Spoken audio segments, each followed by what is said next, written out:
Hi guys, so yes, we are going to be streaming like this for a couple more days. I did pick a laptop, so don't worry, we're going to order it by the end of this month. And no, sadly, it's not a MacBook. I wish, but I did pick one reasonable. So today we're going to look at something very, very freaking different. We know that social media has become like jungle. Everybody's spreading hate. Everybody has anger towards one another, debating on religion. Well, we ain't going to talk about that. That's not our business. The history is history. We're going to look into that stuff that social media should be showing and how things should be, well, presented. I know people are arguing, oh, like Christians getting killed or Muslims getting killed and Jews are doing this, blah, blah. Hello, race jungle. Nobody has time for that. So if I was a tourist, how would I see Israel? That's all I'm going to say. I'm going to show you some places that my cousin discovered from the early years, and now things have very changed. And I think people actually see it for themselves what Israel's like from the inside, showing Christians, Muslims, everything. And people are going to have a better understanding and see the villages too, what content creators should be showing. Let's take a look in. Dive in. Let's see this place. Of Jerusalem, a place where history, culture, and spirituality uniquely converge. This ancient city holds secrets and treasures from thousands of years. The old city is made up of 4 main quarters: the Jewish, the Christian, the Armenian, and the Muslim quarter, each with its unique characteristics, traditions, and historical landmarks. In the Jewish quarter, we find the iconic Western Wall, a place of profound spiritual significance for Jews. This quarter is filled with synagogues, religious schools, and museums that tell the rich history of the Jewish people in Jerusalem. Here you can also see the golden menorah, prepared to be placed in the 3rd Jewish temple when it is built. Made with 45 kilograms of gold, this menorah is an exact replica of the one that stood in the Jewish temple 2,000 years ago. The Christian quarter is home to the famous Church of the Holy Sepulchre, a pilgrimage site for millions of Christians worldwide. Here, narrow streets are lined with markets and shops selling religious articles and souvenirs. Smaller in size but equally significant, the Armenian quarter is a testament to the ancient Armenian presence in Jerusalem. Muslim quarter, the largest of the 4 quarters in the Old City. The streets of the Muslim quarter are a maze of bustling souks where traders sell spices, textiles, jewelry, and many other goods. This lively market is the economic and social heart of the quarter. The Via Dolorosa, or Way of Suffering, is a Christian pilgrimage route that winds through the Muslim quarter.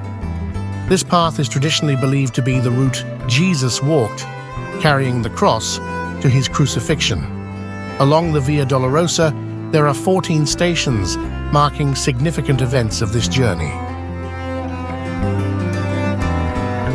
The Muslim quarter is also home to 2 important Islamic holy sites: the Dome of the Rock, with its iconic golden dome, and the Al-Aqsa Mosque.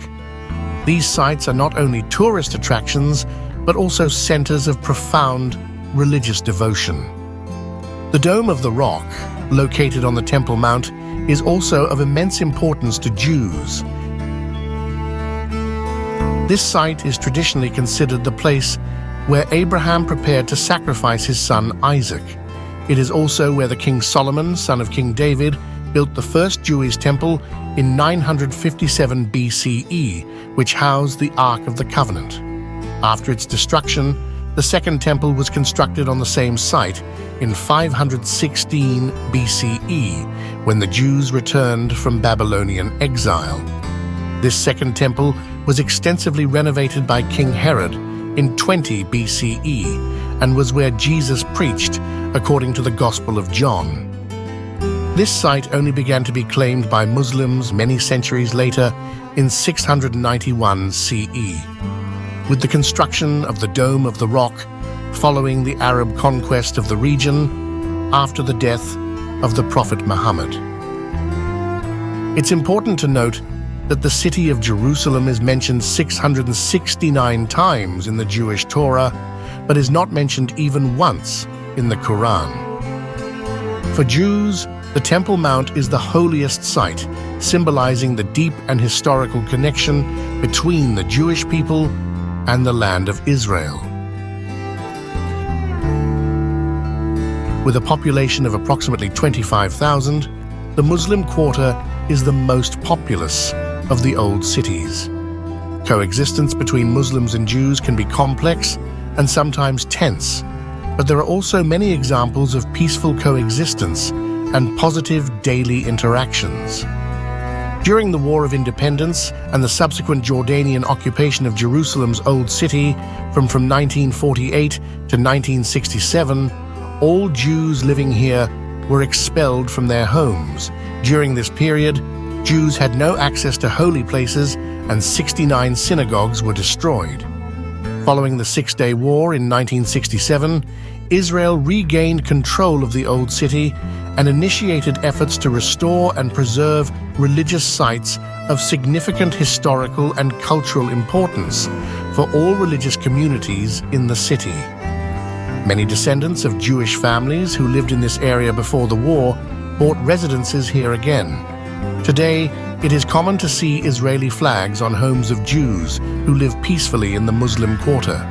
Many residents enjoy a rich community life, with a strong emphasis on cultural and religious traditions. The Old City of Jerusalem is a microcosm of the meeting of different cultures and religions.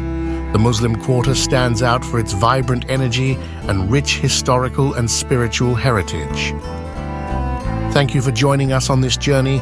If you enjoyed this video and want to explore... Okay, I don't see anything wrong with this place if I were to be a tourist and come by myself, or if I were to come with a family or a friend or activist, anybody in the world. I don't see anything wrong. People are wearing their hijabs, everything, walking around like a normal person. So now better questions. What is the problem? Why is everybody so mad? So in simple terms, to solve this puzzle here, if people do not understand early history, they are certainly not going to understand this fight, because early ancient history is very important to understand this. But I don't see anything wrong to really degrade this place. People are living just fine. However, I believe that this is the shit that needs to be showed so people can have a better understanding. Yes, there's rockets. If you're someone who is used to rockets around your house, you're gonna probably be all right here. So I was doing a little research to have a look at this place. It's actually pretty beautiful. I was looking at the houses, I was looking at the apartment. The only thing I wish, it's expensive. If I had a chance and I could afford it, I would probably move there for a year, because two places I like in the Middle East the most is UAE and Israel probably came into my mind. Saudi Arabia has not, like, it's okay. I want to say I've never been there. I have. It's fun. And when my sister went, that's even more fun. So bottom line, sometimes people, it's best you do your own homework away from what social media says and type in your own questions on the internet and take a look in sometimes. Sometimes that helps your mind compared to what social media apps are showing, things like Twitter, Facebook, the places like, the Instagram. Go on Google, type your own question in a positive format, see who lives where and since when, and how many people have lived here, what happened. It's really going to help at this time, because you don't want to be isolated from the world and not travel anywhere for this war.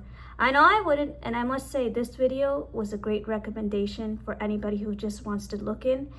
Till then, guys, take care, and I hope you enjoy this video and understand it well. Look in for yourself. Don't worship the internet, because that's going to help you at a time like this in almost anything. Take care, guys, and I promise I'll have my laptop next week, in the next few weeks. Take care.